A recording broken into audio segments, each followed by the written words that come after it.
Hello. Hi. How are you? It's your old pal. Man, it's been a while since I have done one of these. Just straight up me talking. I've been listening too much of the Bill Burr podcast, so I'm going to have to make sure I talk authentically. And, well, what's ironic is that when I first started doing podcasting and stuff a few years ago, I'd never even listened to Bill Burr's podcast, and I didn't realize that, he also had that kind of guerrilla style.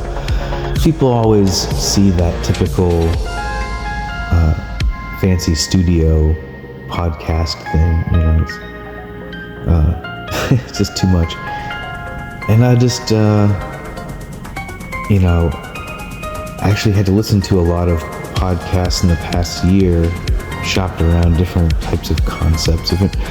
Listening to one podcast about a certain comic book that I like, has a good narrator.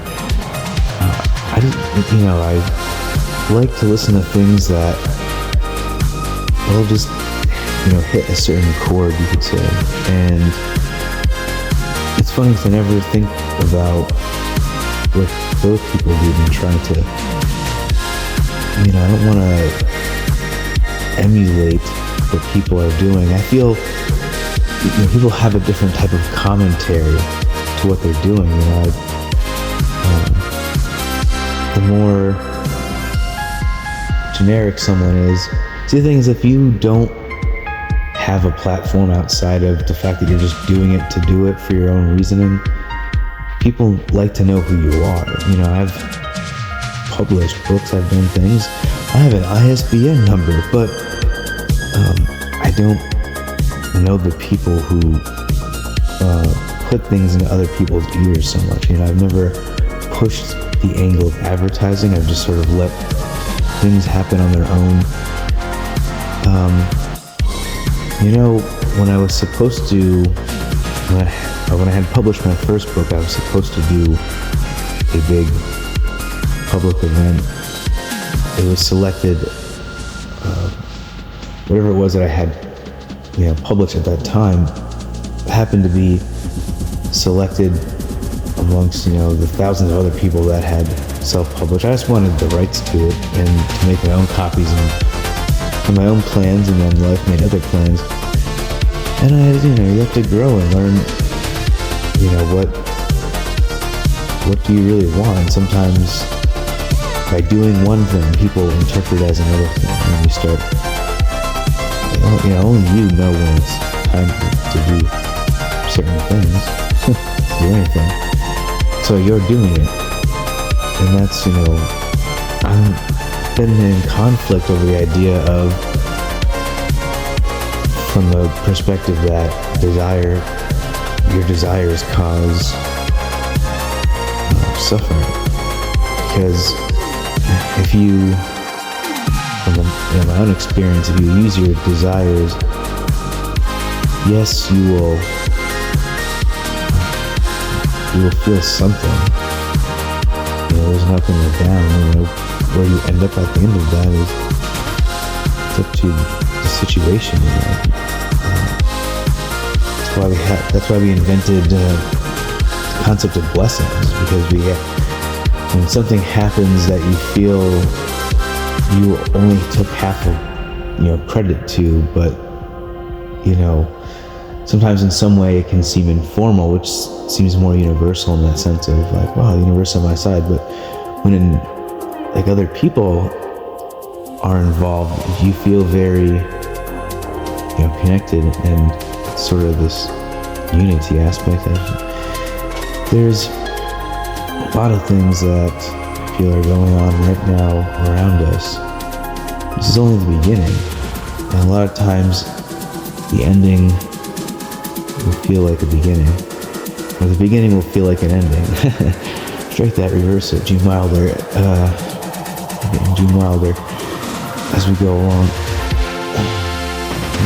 Well, I think it was about time to do a do an end of the year wrap up, get everything together. Let me spill my brain out. You can pick apart my thoughts as I say them, and I'm always torn whenever I do these types of podcast episodes where I'm like, do I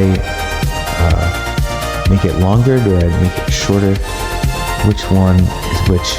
Should I make the longer one shorter and the shorter ones longer? What do you do? Yeah, as you can see, I'm always two minds about things. So we'll get into that. Yeah, I'm gonna try and cover all the bases, even for the select chosen few of you who have been staying with this. I either know you, which is not many of you, but if you are a stranger and we never met before, thank you.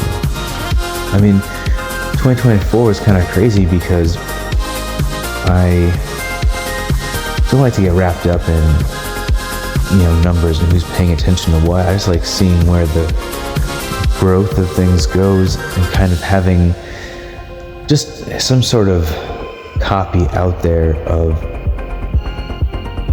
I feel any type of person that feels like they're going through some creative process or any process in general, no matter what the creation of it is, it should be recorded. Even if certain people don't agree with it, usually those things are realized later on. At least we need to reintroduce the concepts of, say, Oscar Wilde. That's what he said. It takes 100 years. It takes a century for an artist to be understood. And if you look at the things he was saying, it's almost like that past is evoking our future. It's kind of whatever we're doing right now is going to be someone else's handbook for 100 years from now, just like with the other. Well, that's why I suppose I was lucky to be at least feel and be interpreted by others as that sort of poetic, creative type. Though as a man, it's not. If you're worried about your ego or whatever, you have to. Don't make it obvious you're trying to overcompensate, right? I think that's why some people nowadays, like the more feminized men, they get angry. Some people are so more, men are so much more reactive these days, simply because they're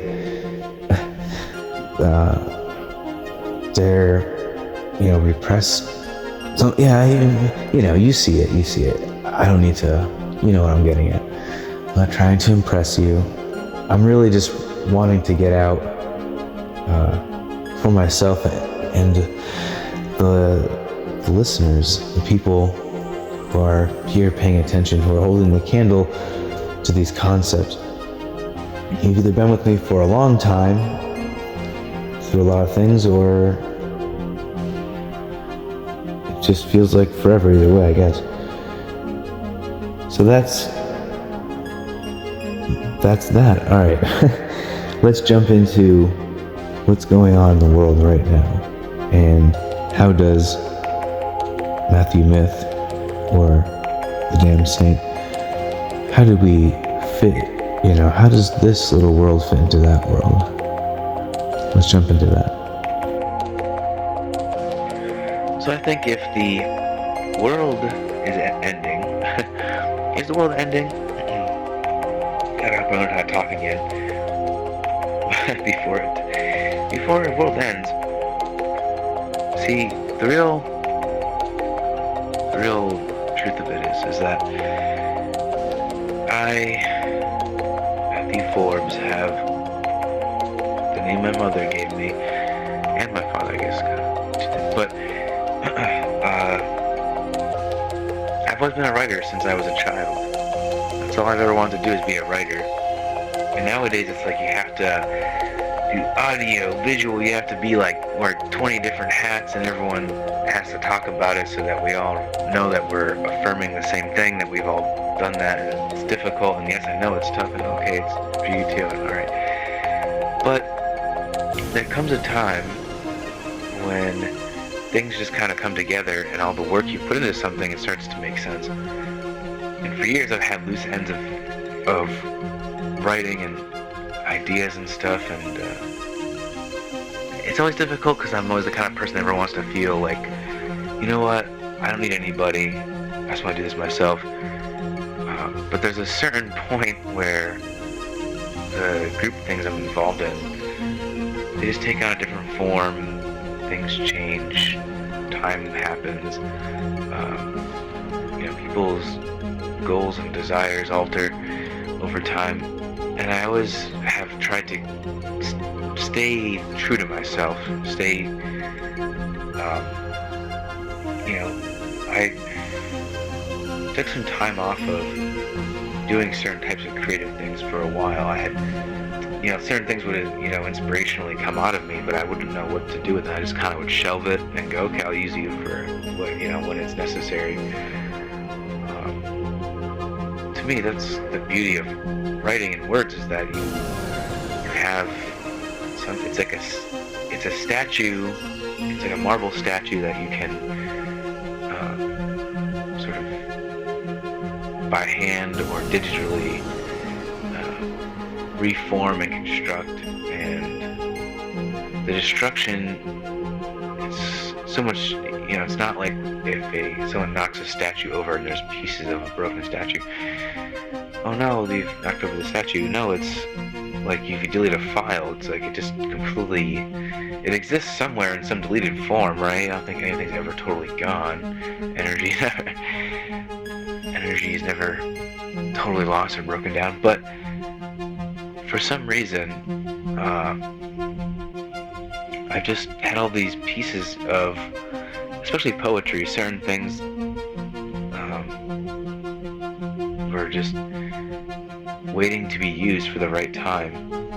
And wow, actually, the thing of timing is that sometimes you think that, because what happened is you think one thing and another thing happens. So I've been thinking about making a whole new concept. I needed to crystallize things. Nothing really made any sense creatively. A year ago I started on YouTube to kind of capture different ideas. I wish it was easier to just watch movies and talk about the secret Easter egg ideas that I see, and then that's just stuff I do for fun, That's just like my pastime with this.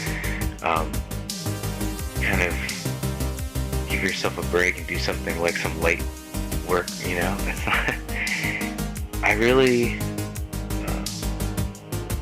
maybe one day I'll get some people together and direct something actually simple, but do like skits or whatever. I'm involved with sort of theatrical group, though I wish some things would just, I guess get restless, and I want to do my own thing, and sometimes I wish people were involved in what I'm doing or where I'm coming from, but at the same time it's not really much place for them. I just wanted to make, as a kid I grew up loving Sherlock Holmes and these main characters and things like that, and everyone that's sort of into characters wants to make their own character at some point, in some way. We all do in some way, with nicknames and things like that. But I've always just wanted to have a perfect character, and I started realizing that when I was doing the podcast or the YouTube channel for a long time, is that I was getting, I was just kind of not getting pigeonholed in one thing, but it was very hard to read what people like. Sometimes it was poetry, sometimes it was a podcast episode, people talking. Sometimes it was just different things, or things that I thought were very cool, just didn't seem to get much of the same response. And I don't care if it just says there's one person watching. At least, it's a little more than that. But I'm gonna just keep doing what I do. This is kind of also more just a record to have. I like to make things where I can go back to it years from now and say, oh, okay, that's where I was. That's where we were. It's really just mapping out the creative consciousness of now, That's all I can ask for. And so I started to venture away from, so I spent the last year of making a YouTube channel kind of doing reconnaissance work creatively, putting out feelers as to what people might like, trying different platforms, trying TikTok, and seeing how certain things that would hit on one type of platform weren't hitting on another. So I was like, well, do I have a choice. Do I make full-on short content for that separately? I was like, that sounds like a lot of work, because I just want to focus on the what I call the art aspect. But see, the thing is I hate using terms like that, but the sad thing is that we exist in a place where I never would consider myself something, but I wasn't owning who I was, and people were like, well, I consider you an artist. And I go, well, I don't use that term because there's a few douchebags in my life that might have made me feel self-conscious about using that kind of terminology. So you have to kind of at the same time say, fuck it, I'm going to own it and be myself, be thyself. Speaking of Oscar Wilde, that's what he said. He said the portal of the 21st century is be thyself, and that the portal of the 20th century was going to be know thyself. That's what he was preparing for in the late 1800s. He's preparing people for what was to come. And that's not all he was that's not all he was preoccupied with. Alright, so yeah, I decided to streamline things, but I figured, instead of getting sick of the name Matthew Myth or Myth or whatever if you want to use of it, it's just a moniker. It looks cool, I suppose, in my own way, and it just becomes one of those things that you do so much that I've had so many incarnations of things throughout the years. The longer you know me, the more you've seen, and it's got to be for something, right? We don't just do things for nothing. We're always preparing ourselves. And again, inadvertently, you take one thing, you pick it up and you put it down absent-mindedly, and when you're in that room again, you need it. Oh, it's right there. Wow, if I hadn't moved that. It happens all the time, that kind of stuff. Well, I mean, in a somewhat, I guess, spiritual or human sense, or where those things intersect, that's where you'll find me. My crossroads, man, okay, so now sorry, I just had an idea. I think I need to, write this down, but, we always are talked about or told about the crossroads, that whole spiritual concept through, like, the blues and music and things like that. But what about the crossroads of ourselves? I guess it's part of it, it's a different type of access, but see, that's the thing, is that we're never given the right keys to the kingdom, I think that's what Jim Morrison was talking about, the keys to the kingdom. Here's your homework, listen to American Prayer by Jim Morrison. These things that I do will make sense more. If you haven't realized, or if it's been a while, at least, that's what I'm going to do, actually. That's what, the things I love, the artists, the music, just the books, I keep them all surrounded around me at all times, and I go through them regularly, like a cycle, certain times of the year, it's, time to get into Lovecraft or, cosmic sci-fi, which leads to reading the Divine Comedy, trying to find some sort of understanding of the theatrical, the tragic, and comic perspective of life through reading some Nietzsche, what is it?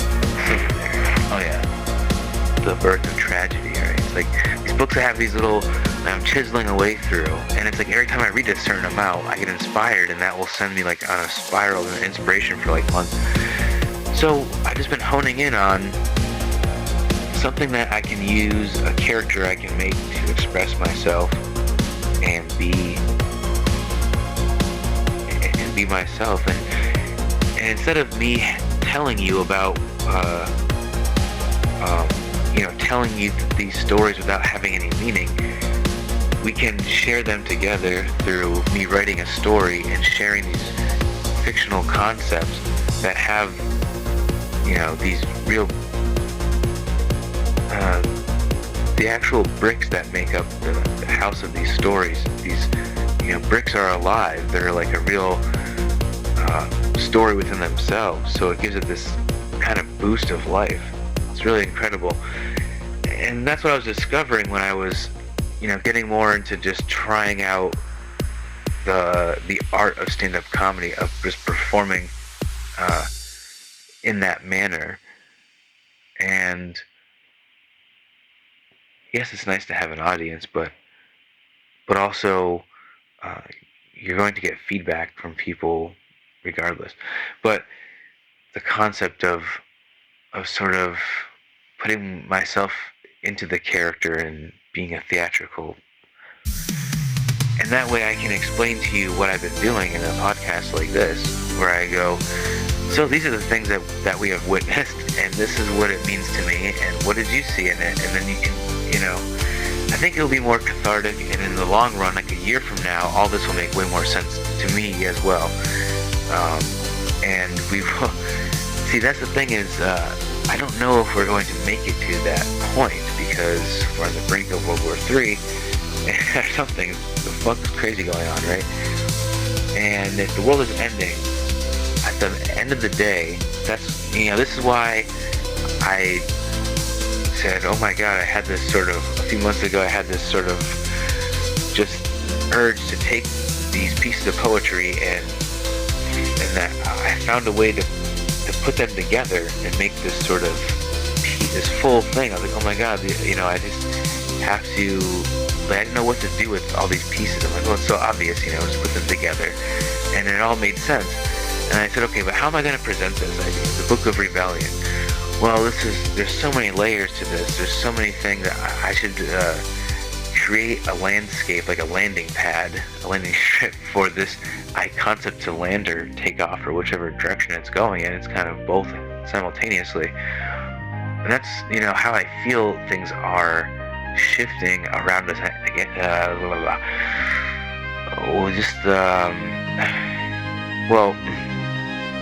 I've just felt very queer exotic, if that's the right way to say it, ever since we went into Mercury retrograde. And not because of regular, when people say, oh, Mercury retrograde, things are breaking and everything's fucked.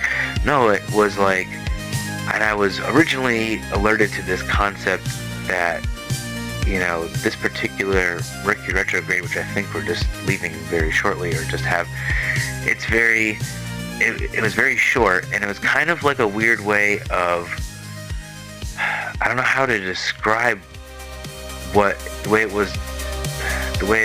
impression I got from how it was described to me, but also what I've experienced from it.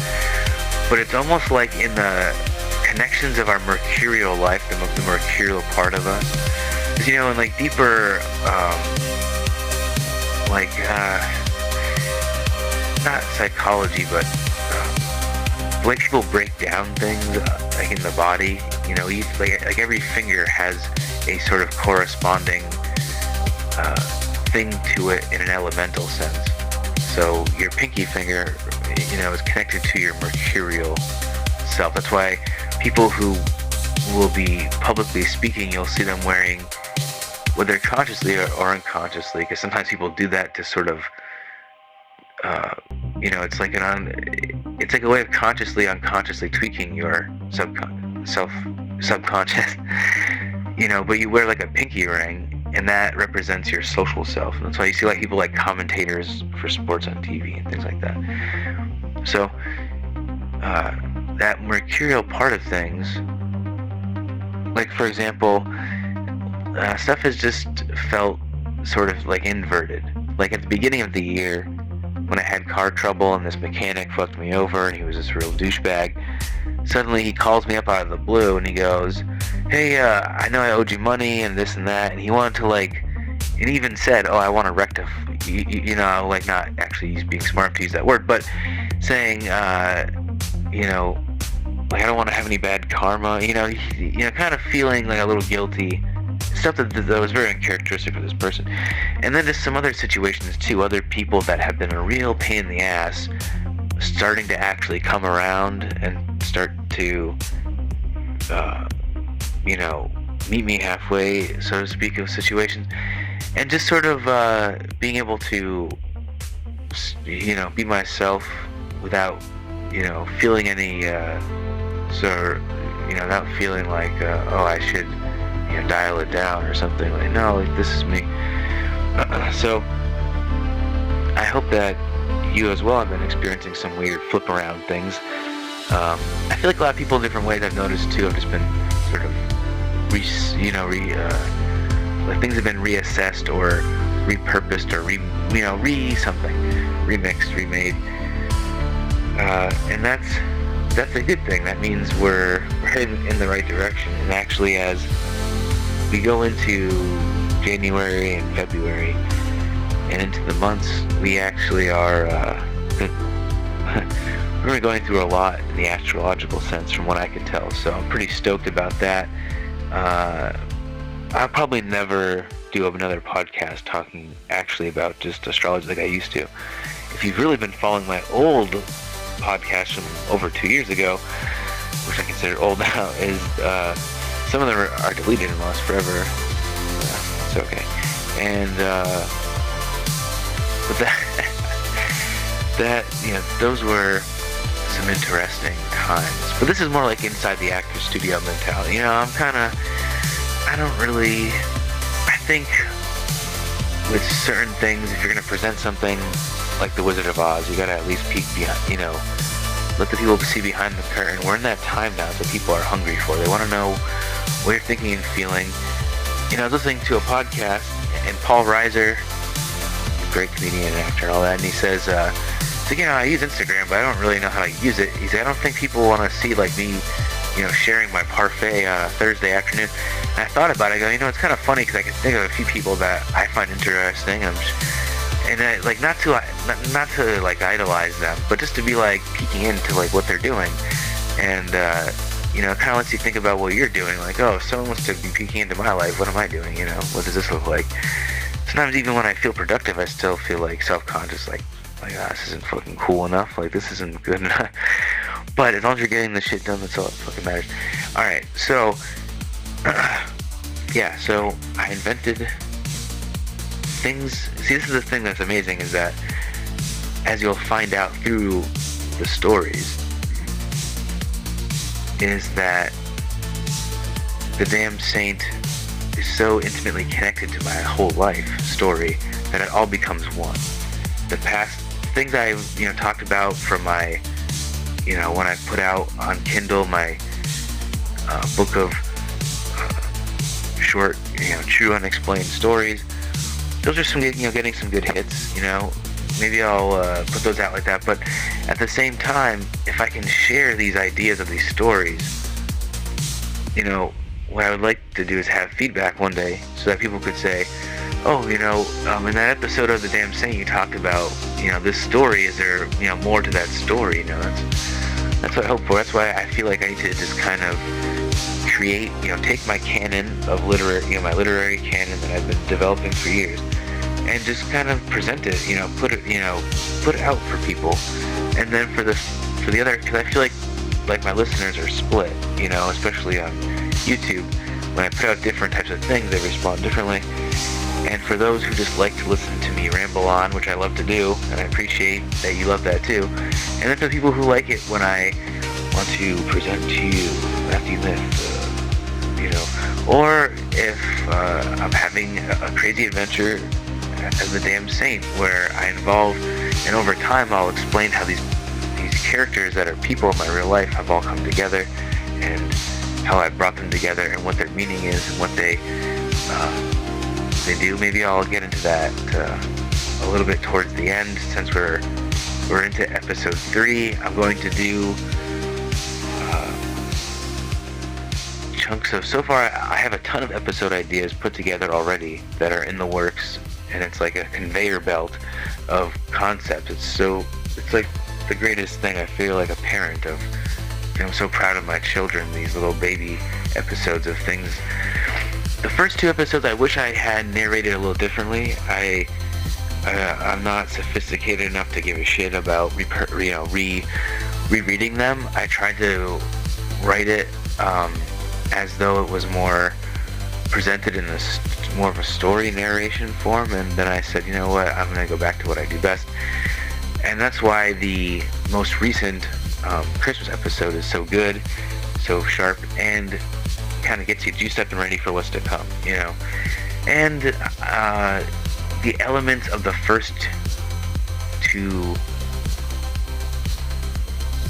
episodes will reappear. Those are just establishing things that were going to happen again. So, anyways, that's what's happening in my world, at least in the sense of where the origin. That was where the origin of all that came from, which seems like a lot. Yeah, I know. It's been rolling around in my head, and it's finally taken months for me to actually just say it. So that's why I love these types of straightforward types of podcast episodes, because I can just kind of spill my guts, and only the real ones dig it. So thanks, yo. But so yeah. Oh, excuse me. All right. I'm talking so much. All right. Let's get down to business to the end. So that was where I'm at, though, is that I felt like, okay, if the world is about to end, what I want to do is first make a character that can present these ideas. I just explained all that. And then the second is to get out the Book of Rebellion.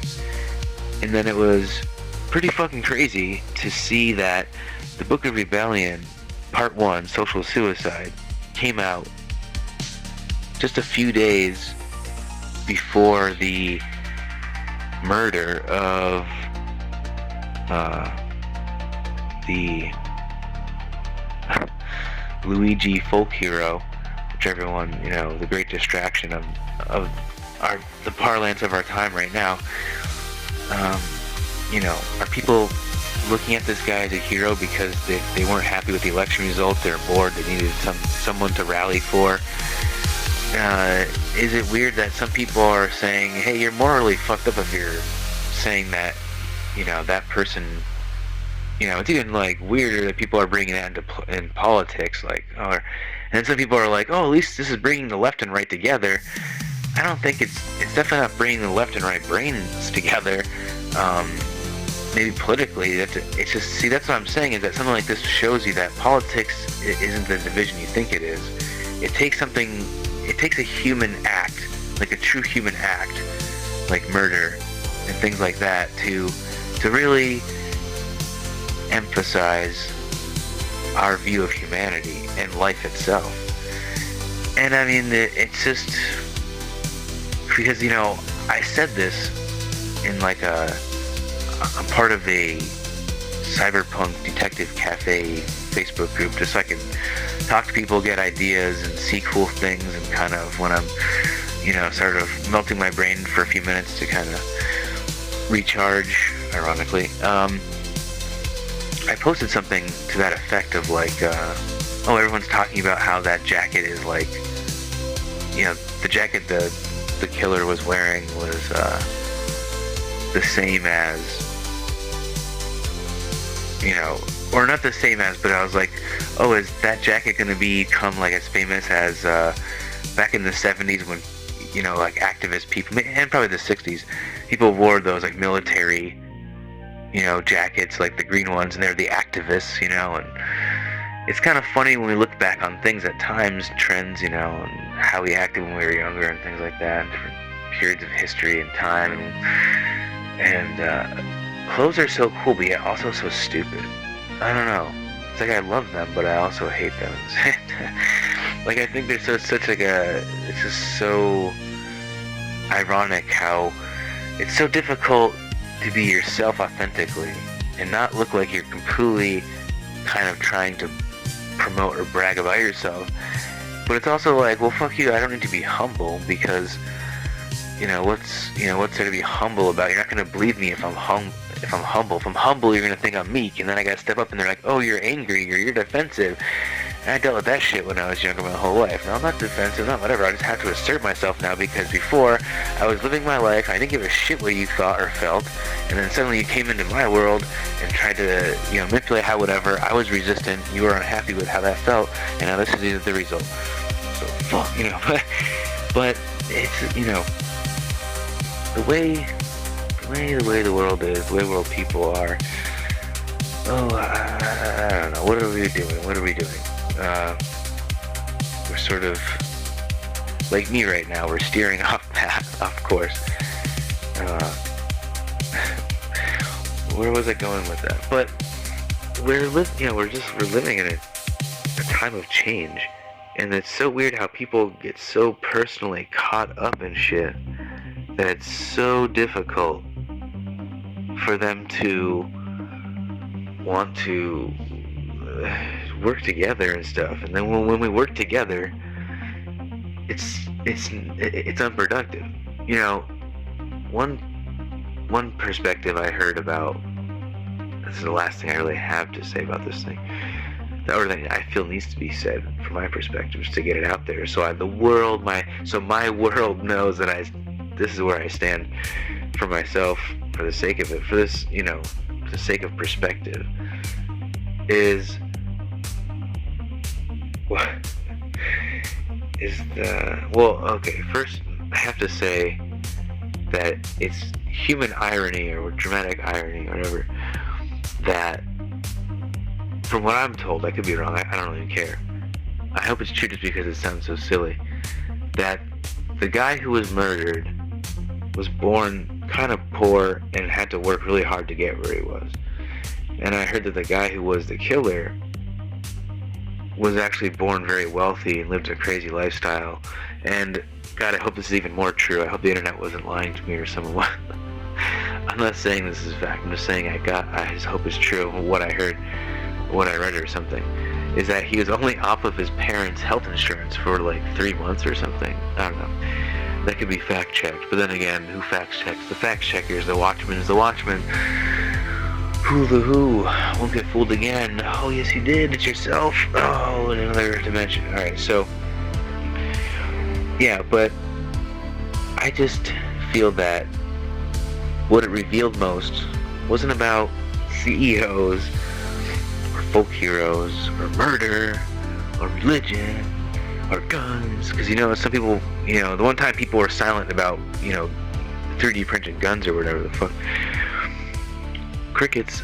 So I just feel that it just shows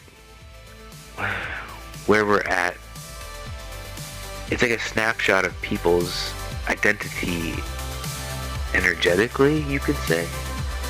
Like, it doesn't matter what political view you have, if you think that just someone being murdered is gonna actually do something productive, it just shows you have some kind of repressed thing that hasn't, that is gonna somehow use that for something. That it's just like a super ultimate. It's just this, it's just a major scapegoat for people's lack of direction emotionally and things. And that is why I had planned on releasing the Book of Rebellion. I'm going to leak it in parts. And I don't want to drop the whole thing. I don't want to drop the whole Book of Rebellion all at once right now. I'm going to leak it in small parts, and then I'll do some different types of things to release it in full form. Because in full form it's like almost 40 minutes. And it's not even really that much, it's just the time it takes to go through it and digest it, and how the nuance of it carries you. It's really, it's like the time flies by, but it's the kind of reading where you enjoy it. That's the whole point of poetry that I do like this. Not all poetry has that purpose, but it is always need that, but in this case, that's what like epic poetry is that it's taking the style of making writing beautiful but turning it into a story or having a greater purpose to it. That's what epic poetry is. It's not because it's epic, it's like a term, it's an actual term. So, oh man, UFOs, dirty hoes. They just rhyme. So what do you think about this drone shit? You know, what's the dealio with that? I'm not really sure what to believe about aliens, per se. That's, the concept is now getting popular in a different way. It used to be popular in one way, and now it's like that. What that meaning is now is where people are like, oh yeah, you know what, it does seem like it's pretty true. What are we going to do about it? I was recently listening to an old Art Bell. He's an old radio host. If you don't know, which I'd be surprised if you don't, but I'm sure if you're listening to this, you know who Art Bell and Whitley Strieber are. And back in 1994, this episode of Coast to Coast AM, or actually no, I think he was at the time doing Dreamland, and it was really amazing. I think it was the first one they did together in that year, and it was just so incredible because there's so many little tidbits and hearing things from the past. A radio broadcast is like it's like a podcast before podcast, and so amazing. That's why nothing would be what it is right now. Yeah, you got that what's his name? What's that guy who does? Oh, you know who he is. Where he's got that crazy long hair. He kind of looks like the guy from Joey Ramone or whatever, but it's not. Oh, Howard Stern. Thank you. The other half of my brain kicked the other half of my brain. Don't you fucking remember? And so, yes, I said so a lot tonight. I'm sorry, or today, or whatever it is now. It's not over here right now this time, but the next time I listen to this, it might not be. Or when you're listening, and oh man, wait, what were we talking about? I'm sorry. Oh yeah, the aliens. So, I really have never seen I've seen some weird shit with light in the sky. Stuff that people would say was a meteor, but the way it moved, there's no way that it was a meteor. And I've seen some weird stuff kind of move in the sky, and people are like, oh, is that a satellite? I had one experience that was definitely not alien, but very oddly governmental human, which I'll get into, which seemed like it might have had some connection to alien tech. At least that's how it seemed. And then there was the experience of douchebags driving by. You just can't get a good studio these days. I really was surprised when someone close to me years ago, that I've known pretty much my whole life, had a sort of UFO experience that kind of changed my perspective of it. So I'll share that with you about their story. And I think that his story is really good because it sort of, I think that we need to listen to people that have their minds changed. Like if someone's like, I didn't believe in this, and then now I experience this and now I do, those are the people we should listen to because they're coming at it from a very sober perspective. But how that all connects is, I was listening to this episode of Art Bell and Whitley Strieber talking, and they were talking about how the government doesn't want humans to know about aliens because it will kind of destroy religion. But they would always tease this thing, but they would never actually say the details of what that means. And they kept saying it in different ways in this episode, and they kept kind of pinging in my mind, thinking, why does it seem like something they touched upon here, but they never went back to in different ways, talking about that? Like, almost like, you know what, we actually do know, but we're not going to tell the public. And then at some point, the people, they just forgot that they acted like that, if it was true, I don't know. But it just seemed like they kind of were, it was like an inside thing, like, Like, yeah, you know what? We know, but we can't talk about it on the radio. And it just seemed very, like, controlled, and I was very kind of taken aback by that. But, uh, so I, so I just felt the connection of, if there's some weird connection of aliens and religion, I feel that we're in for a crazy year that's going to come up. If it does turn out that there is something that's otherworldly or just incomprehensible to us as humans, uh, maybe they're willing to take the risk of us freaking out at this point just to see what happens, or just to see, I think if they were, they'd have to have some type of being that could communicate to us, that could make us aware of, what they are, what their intention is, how obviously they're in contact with the government. It would seem like they're saying, that it's a mixture of government drones and some type of alien tech or something. So one thing I will say, this is where things start getting funky, if they haven't already, is at this point, I personally feel that there's some connection to the inside of our Earth, and the aliens are connected. If you're gonna believe in aliens and everything, why is it? It's like with spirituality. They're like, everything's on the inside; it's not outside you. Okay, so if the universe, everything's one, wouldn't that make more sense that the inside of the Earth is more important than the outside, than the space? Why have we been pushed to believe that space and planets and all these things are so important? I've heard the theory that when you see a planet, what they show us of a planet, what if there's life inside of those planets? What if, the planet is an egg? And what if the Earth that we call, this place that we call Earth, what if we're just really fucking weird and unique, that we've been living on the outside of the planet? And what if there's beings of this Earth that live inside the planet, and they're coming from inside the planet going, look at these fucking crazy people living, creatures that live on the outside, and how they experience time and consciousness? Because if something were to be living inside the Earth, it would experience time differently because it's not being affected. We experience time because our spiritual selves, or whatever you want to call it, is into this body here on the physical plane. And the physical plane, it's the densest realm and all that.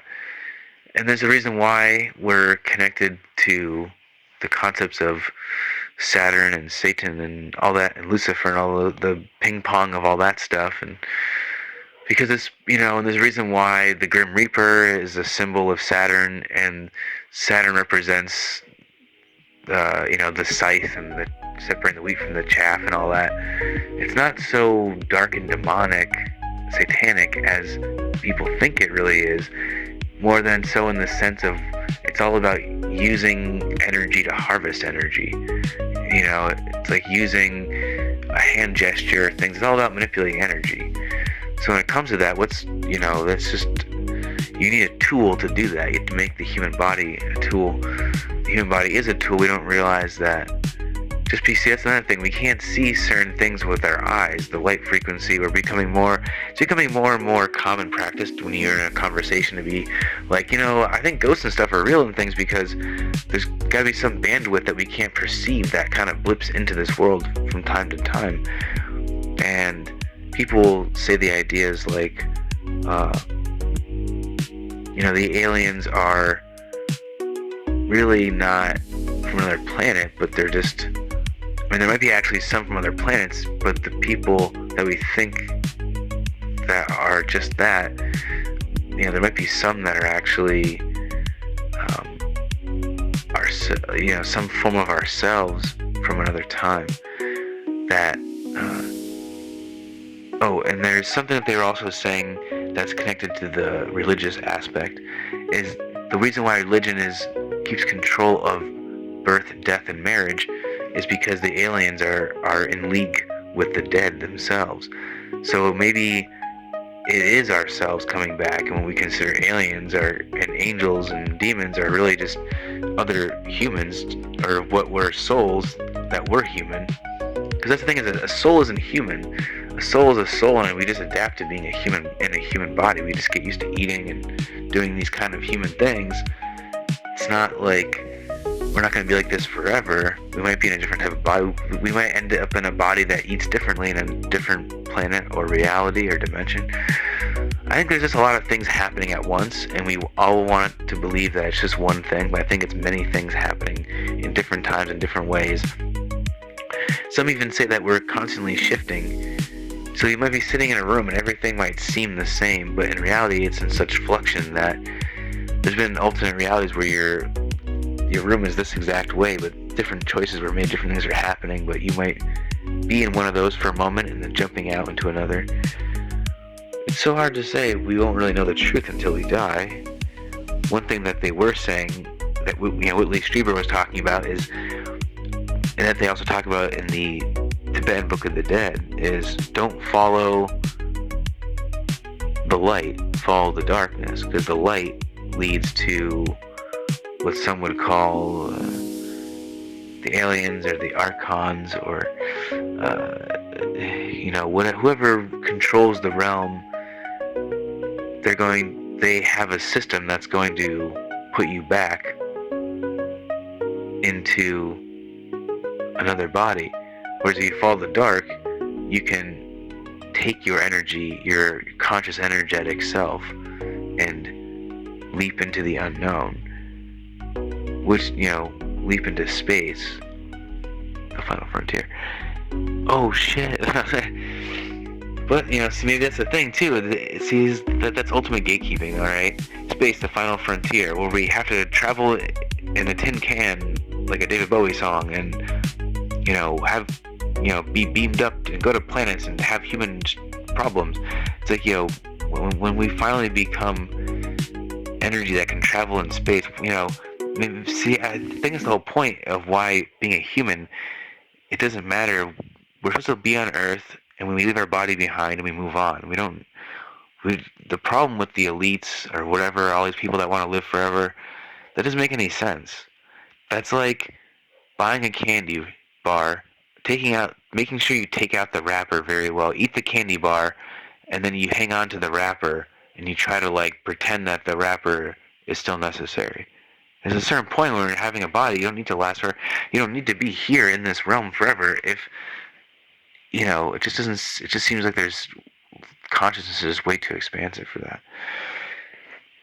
So I've always wondered if maybe other planets have life inside of them. I've heard other people conjecture that, and I've mused about it. And I do think that's very fucking strange that we live on the outside of it and we think it's so normal. And if you were to say to someone, other people live inside the planet and they're protected and they don't have to worry about these things, people would say, you're crazy, what are you talking about? Don't you need, hurricane insurance or life insurance? It's like, we have literally been programmed and brainwashed. People are afraid to leave that. And that's what everyone's afraid of right now. Not everyone, but you know what I mean. Just some people are in agreement with what I'm saying, and some people don't want to accept it. Some people are like, yeah, whatever, who gives a shit?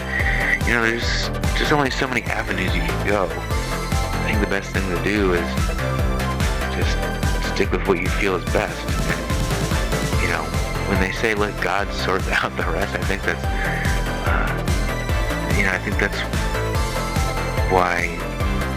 why things feel so dramatic. That's why the election felt so dramatic and stuff. How strange it is. It's always an ironic mess. So, I don't know. Do you think the human body is a I think it's a spacesuit that's meant for Earth, it's an atmosphere suit. We're here for this atmosphere. Going out to space is pointless, you don't need it. You can't take it with you. But what made me think about the aliens being real or something, or just no matter what they end up being, all that matters is that they do exist in something that's not what we think, that we have no concept about exists, and that we know for sure in a sense, or at least we think we don't know, but it could just be a sense of remembering of what they are. You know, I don't see how humanity has never encountered this before. It seems like if you look at biblical things, you know, stuff the ancient alien kooks tried to, which, you know, everyone has their, you know, just let people have their, you know, say their thing, you know. If you don't resonate with it, you know, stop talking shit. We're wasting so much time talking shit, you know. I like to get things, you know, maybe it's like everything's getting the cards on the table. I've got like 30 decks of fucking cards, and I'm putting them all on the table for you. Here's this, here's that deck, now let's go through the deck. I want to describe this deck. That's just, you know, that's me. But I was a child listening to a Pink Floyd song. No, I was listening, when I first really was listening to Art Bell and got into UFOs and stuff, I was a little kid. My family was into it. My uncle and my aunt and my cousin, we all listened to it at different points and talked about it. And, you know, I just listened to it for fun. I didn't really digest it really when I was listening to it. Until I got older, I went back and said, okay, let me check it out. But what was really cool is I was sitting in this guard shack that my uncle worked at years ago. I can say it now because he's not going to get fired for it. I don't think we were there legally, but it's before they had cameras everywhere and shit, so you can get away with crazy shit. But what ended up happening was my uncle and my cousin were in two different places outside of the shack. And I was like, hear this crazy noise, like a airplane, but not an airplane, but something weird was happening. And I walk outside, and mind you, I was really freaking short at the time. I was probably only like under, 4 feet 10 or something, like 4'2" or something. I was like in, I don't know, between first and like 4th grade. I don't know. I was pretty freaking young, 6 or something. I don't know. But what I remember is just being really short and looking up, and for a split second, it was like something flew over me, but it was really low, and it looked metal, and I was like, how the government has, we have something that flies that fast and that low? And everyone heard it, my uncle heard it, but no one could see it. It just came, but it came really low. It was like, poof. So that's when I knew that the government has some crazy shit. I never knew when I was a kid and I saw the Phoenix lights, I was like, this is it. They're gonna have disclosure. And then, that was never, I heard it really was something, so to speak, alien or extraterrestrial, I don't know what I call it. Perhaps that's what they mean when they say extraterrestrial. It's like inside the Earth. They're coming from inside the Earth, saying what the hell's going on. And they always seem to have these crazy appearances as things are going through crazy changes. And like I said before, astrologically and Earth-wise, there's a form of global warming that exists, but there's also other crazy Earth changes that are going on, not just caused by what humans do. There's the fact that Earth is always changing. It's not just one or the other. It might be speeding some things up or this and that, but perhaps that's what these beings are doing, is they're in control of the planet, and they're like, hey, what you're doing on the outside is fucking up what's happening on the inside.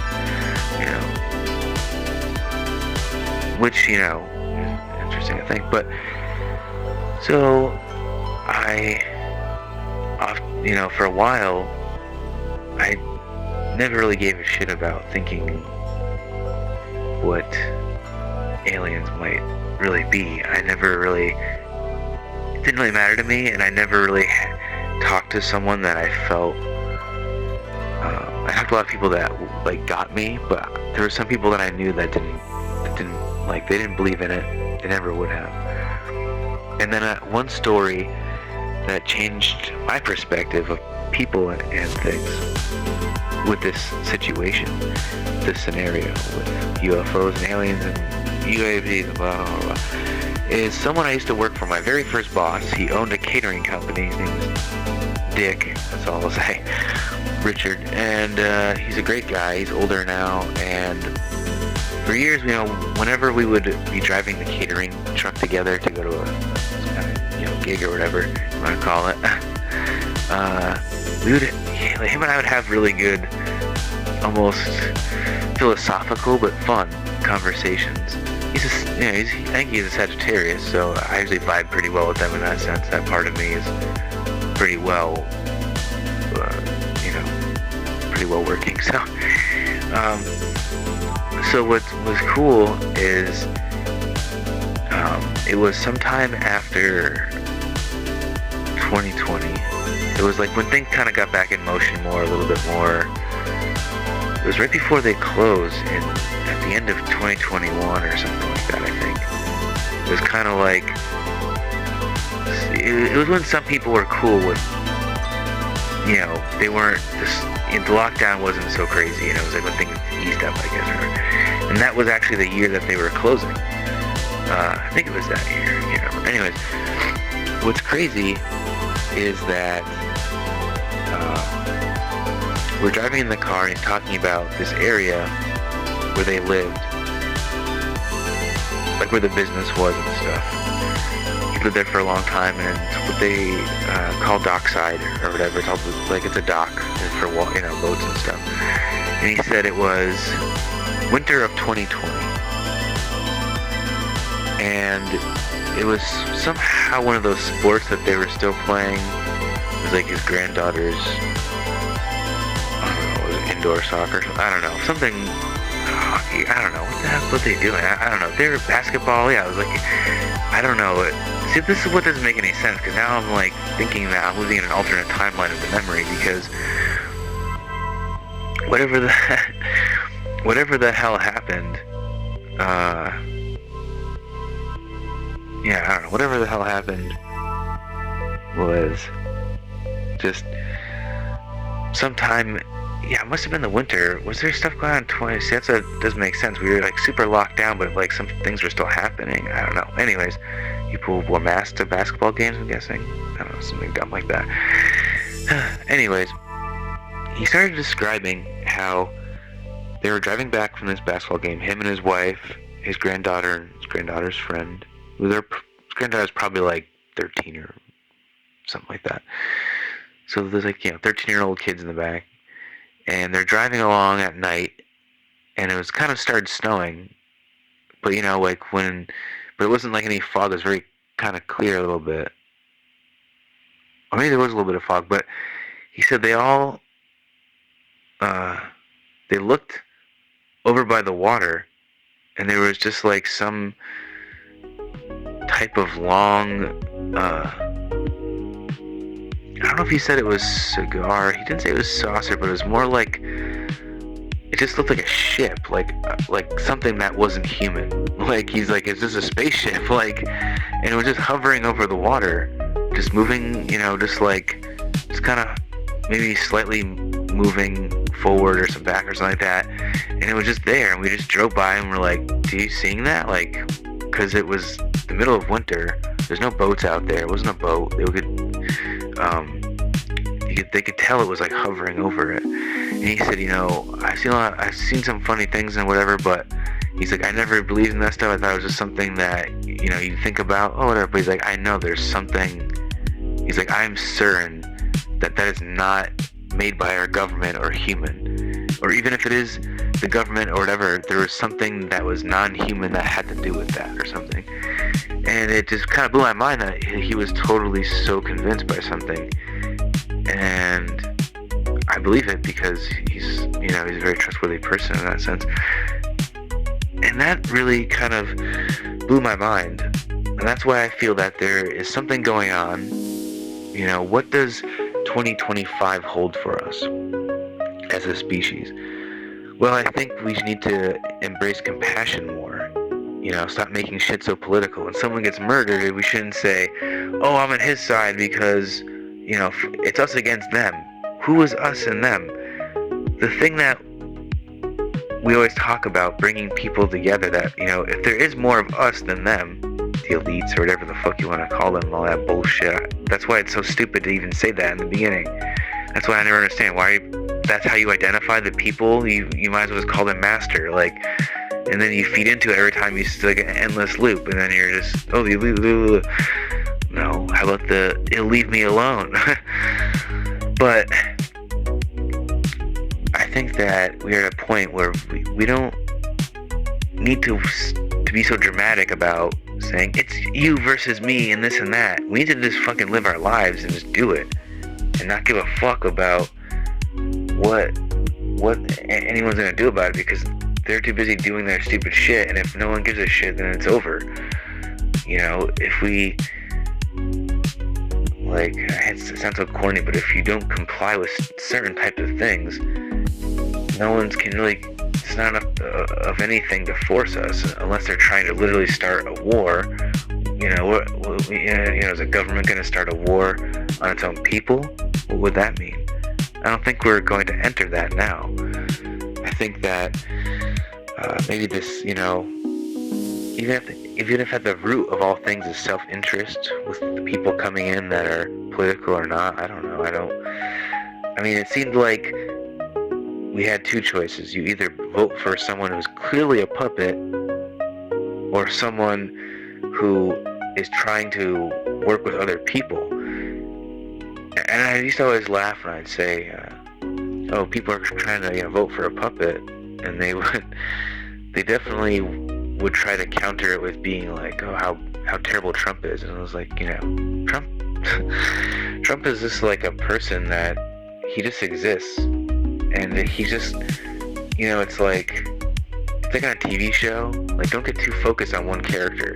Certain characters, it's like he's kind of like, this is a Western, he'd be a good actor. You'd be like, oh, fuck, that guy's a good actor. So I really hated that fucking guy. But it's just a character. He's not real. It doesn't matter what he believes or who he truly is. What is his character on this world to us? And it takes a character like him to achieve what he's done, which is just to break out of the bubble. He's the only president that's not part of the so-called Illuminati bloodline. And that's proven fact. You can go Google that shit out your ass. So all I'm saying is that people just want to be together. That's all we want, is to just be ourselves, to be together. We don't want to be told what to do, for better or worse. We also want to respect each other. Be who you want to be. I think that's what people are starting to see the holes in the boat after the fact of situations. People are like, we tried to warn you, like, don't blindly believe these certain things. And that's how people have to wake up and realize it's not about taking a side, it's just being aware of certain things. I'm aware that you're different than me. It doesn't mean I need to create an identity out of it, That's why I'm an artist. I'm not only on a personal level, yes, I am the damn saint, but I've also created a character called the damn saint to express what that part of me is. People just need to learn how to express themselves again. And that's also what 2025 is going to be about, is preparing us for that. Between 2025 and 2030, we have a lot of work to do, but it's going to be very fun. It's going to be good because we're going to really learn about ourselves and how we all work together.